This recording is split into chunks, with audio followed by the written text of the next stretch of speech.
nome de batismo é José Rodrigues Mal Júnior. Então, nasci em 63, em São Paulo, no bairro do Cambuci, né? E sempre morei no ABC e sou vocalista dos Garotos Podres, professor de história. Então vamos lá, eu vou tentar ser breve, o que é difícil. Então, assim, o movimento punk na Europa tem muito a ver com a resistência dos jovens trabalhadores que eram vítimas do neoliberalismo na Europa. No caso da Inglaterra, os trabalhadores jovens não tinham expectativa sequer de ser operários explorados pelo capitalismo, porque a Inglaterra passa por um processo de desindustrialização. Ao mesmo tempo, na Inglaterra, no início dos anos 70, nós temos um período que o rock and roll passava por uma fase muito interessante, das grandes bandas de rock que tocavam em estádios, né? Que havia um certo distanciamento em relação ao público. Isso significava que essa juventude não se identificava mais com esse rock progressivo que se desenvolvia na Inglaterra. Isso faz com que surja ou ressurja aquilo que nós chamamos de uma volta às origens, que é o rock de garagem, a volta à rebeldia original do rock and roll, é o punk rock. Então o punk rock, cujo principal lema é não ao future, não há futuro, é algo que representava bem o anseio dessa juventude que não tinha perspectiva de futuro. Então isso na Inglaterra, se espalha para o resto da Europa e Estados Unidos. Aqui no Brasil, a realidade era um pouquinho diferente. A grande questão não era a questão do neoliberalismo. O que nós vivíamos era um período de resistência à ditadura.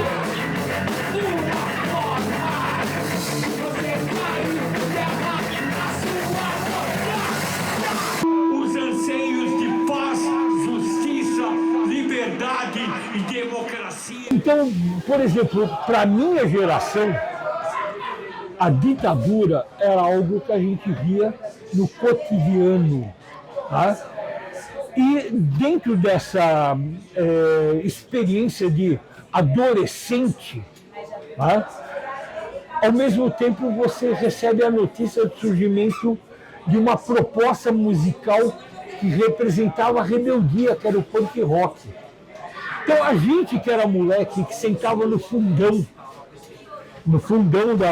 do ensino médio, junto com quem? Com o pessoal que curtia punk rock e o pessoal que é militante estudantil secundarista, as duas coisas se juntam nessa juventude do ABC paulista. Tá? E eu acho que isso daí foi digamos assim, a principal influência político-musical dos Garotos Podres. O punk rock, com todos os problemas que existem, né?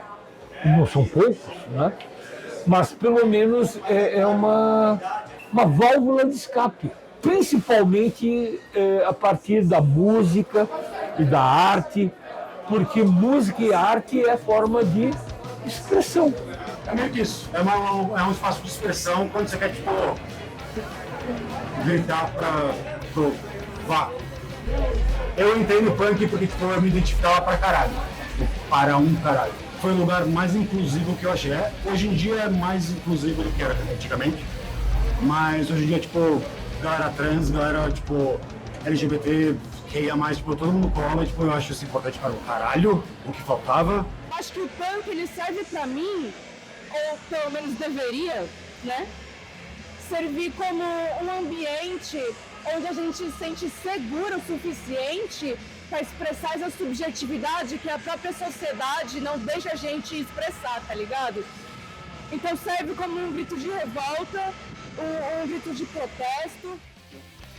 O punk, assim como tudo, em relação à mulher, ele acontece da forma do patriarcado, né?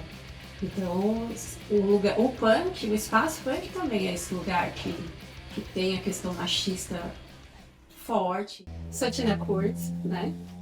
Nasci de Elaine Cristina, sou aqui de Santo André, ABC Paulista, tenho 50 anos, mãe de 5 filhos, avó da Laura e do Arthur, esposa do Celso.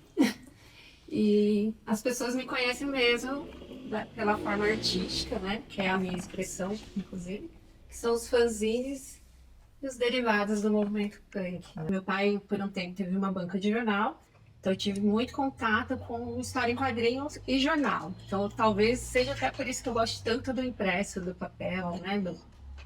De fazer a própria mídia, né?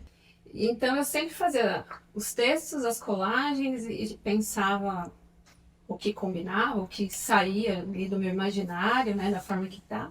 E aí os amigos gostavam, alguns professores na escola gostavam, e foi ali que nasceu uma fanzineira.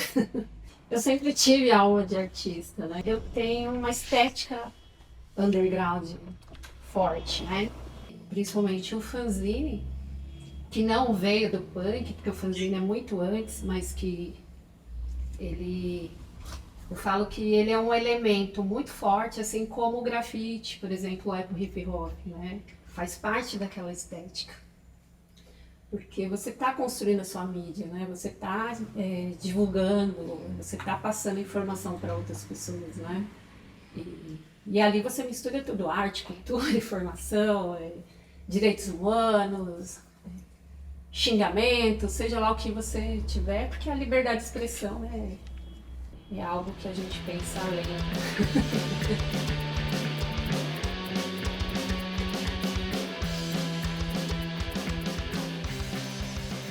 Só que nós temos o nosso próprio ecossistema, grupo, bandas, mídia, que são os fanzines, até as rádios da Rota 77, por exemplo.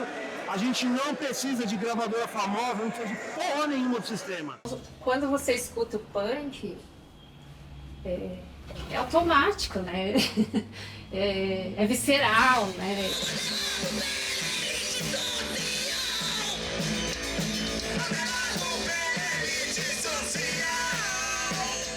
As letras das músicas, geralmente, elas conseguem expressar tudo isso. Só que, cara, nós mulheres estamos sempre tão oprimidas que chega num nível desse eu nem consigo escrever uma letra.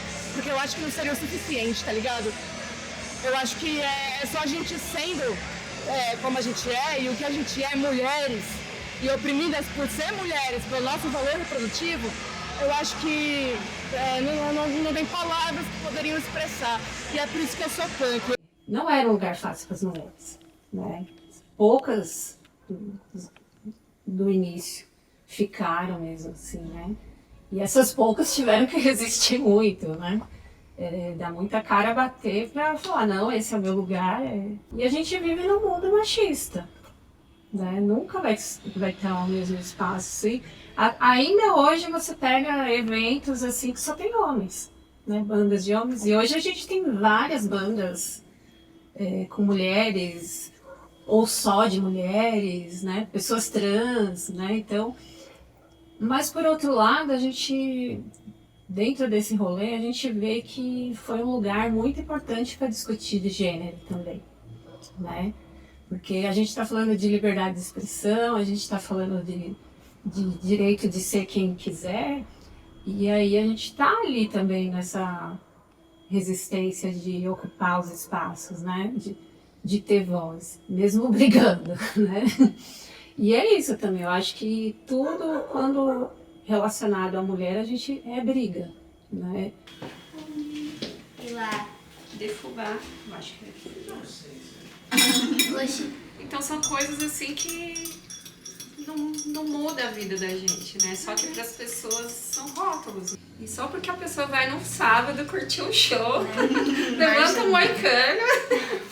Eu tenho 5 filhos, né? E quando eu me vi mãe, eu acho que até então eu só pensava no eu, né? Você não tem medo, você não... Você vai, né? Você dá a impressão que você não tem nada a perder. Eu acho que é isso que a gente tem.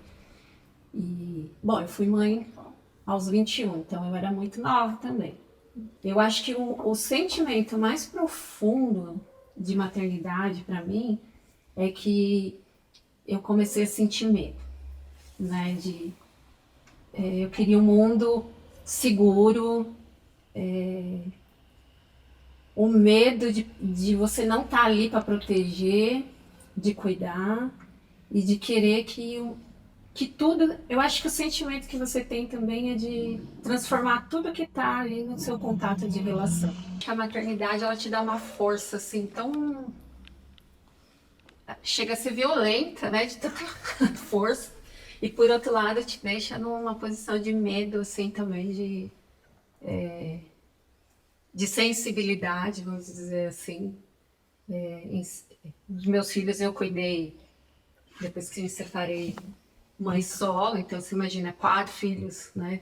Então eu fui mãe solo e era igual o Júlio, tinha 2 empregos, até 3.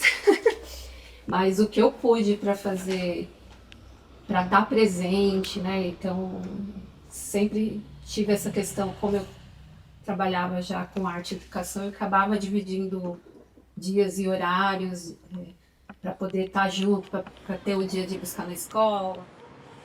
Hoje eu tinha 50 anos de idade, sou avó, sou mãe, e às vezes as pessoas me perguntam, pessoas de fora, né, dos movimentos,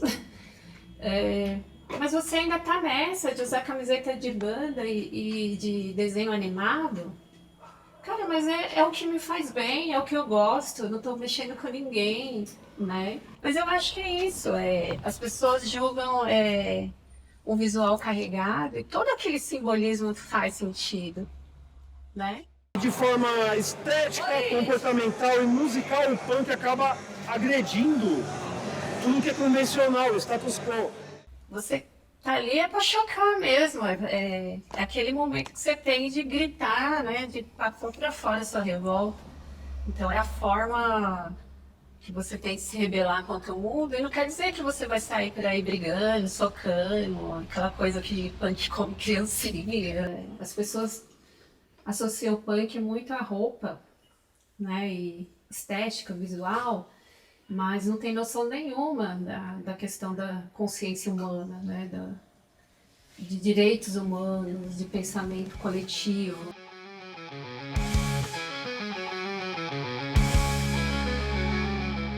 Se não existisse o punk rock, eu acho que eu simplesmente não existiria. Talvez eu nem estivesse vivo, como a menina lembrou, talvez eu tivesse me suicidado. Sim, eu acho que eu não seria uma pessoa feliz, não teria uma expressão, porque esse lado visceral, esse incômodo, o que tira da zona de conforto, e os momentos de amor também, que eu falo que o amor também é rebelde, né, em vários sentidos.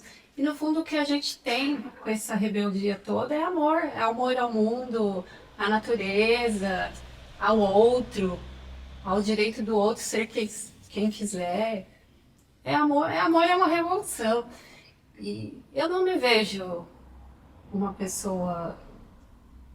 Acho que eu não teria uma expressão. Eu seria mais uma pessoa vivendo a vida no automático. Assim.